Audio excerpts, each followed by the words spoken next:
ആലപ്പുഴയിൽ നിന്നുള്ള ദൃശ്യങ്ങളാണ് ഇപ്പോൾ പ്രേക്ഷകർ കാണുന്നത്. അവിടെയും അതാ ശക്തമായ മഴയാണ്. ദേശീയപാതയിൽ യാത്രാ ദുരിതം, നിർമ്മാണം നടക്കുന്ന സ്ഥലങ്ങളിൽ രൂക്ഷമായ വെള്ളക്കെട്ട്, മഴവെള്ളം ഒഴുകിപ്പോകാൻ സംവിധാനമില്ലാത്തതാണ് ഈ വെള്ളക്കെട്ടിന് കാരണമാകുന്നത്.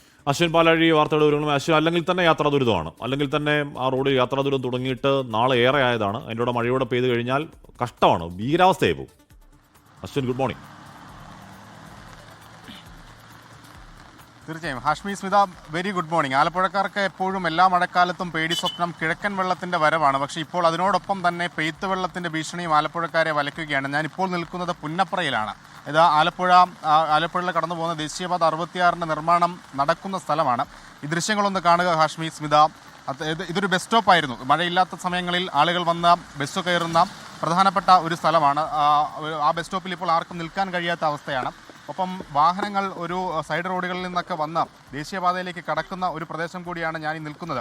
അവിടെ ഇപ്പോൾ വാഹനങ്ങൾ പോയിട്ട് നടന്നു പോകാൻ പോലുമുള്ള ഒരു സാഹചര്യമില്ലാത്ത അവസ്ഥയാണ്. ഒരു വാഹനത്തിന് കഷ്ടിച്ചു പോകാൻ കഴിയുന്ന വീതിയിൽ മാത്രമാണ് റോഡ് ഇപ്പോൾ തെളിഞ്ഞു കാണുന്നത്. ബാക്കി പ്രദേശം മുഴുവൻ ഇപ്പോൾ വെള്ളത്തിനടിയിലായിരിക്കുന്നു എന്നുള്ളതാണ് ഈ ദേശീയപാതയിലെ ഏറ്റവും പ്രധാനപ്പെട്ട ദുരിതം. വെള്ളം ഒഴുകിപ്പോകാനുള്ള സംവിധാനം ഈ ദേശീയപാത നിർമ്മാണ വേളയിൽ ഒരിടത്തും ഒരുക്കിയിട്ടില്ല എന്നുള്ളതാണ് പ്രധാനപ്പെട്ട വെല്ലുവിളി. ഇപ്പോൾ ഇതൊരു ഓട്ടോ സ്റ്റാൻഡ് കൂടിയാണ്. ഓട്ടോക്കാരെ സംബന്ധിച്ചും വലിയ ദുരിതമാണ്. അവരിപ്പോൾ നമുക്കൊപ്പം ചേരുന്നുണ്ട്. ചേട്ടാ, വലിയ പ്രശ്നമാണല്ലേ വെള്ളക്കെട്ട്? അതെ, വലിയ പ്രശ്നം തന്നെ. ഞങ്ങൾക്ക് വണ്ടിയിടാൻ പോലും സ്ഥലമില്ലാണ്ടായി. ഇപ്പോൾ ആളുകൾ നടന്നു പോകുന്ന വഴി കൂടിയല്ലേ? അതെ, ബസ് സ്റ്റോപ്പൊക്കെ ആയിരുന്നു. ബസ് സ്റ്റോപ്പെല്ലാം മൂടിപ്പോയി, വെള്ളം വന്നു, മൊത്തത്തിൽ മൂടിപ്പോയി.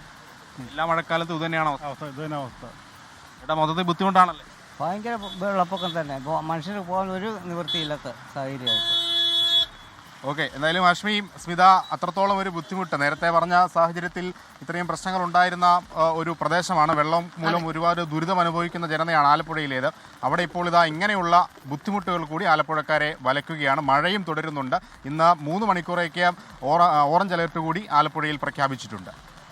ലോകത്തെവിടെയായാലും ഏത് സമയത്തും 24 വാർത്തകളും ഓഗ്മെന്റഡ് റിയാലിറ്റി പാക്കേജുകളും എക്സ്പ്ലെയിനറുകളും വിശദമായി കാണാൻ ഞങ്ങളുടെ യൂട്യൂബ് ചാനൽ നിങ്ങൾക്ക് സബ്സ്ക്രൈബ് ചെയ്യാം.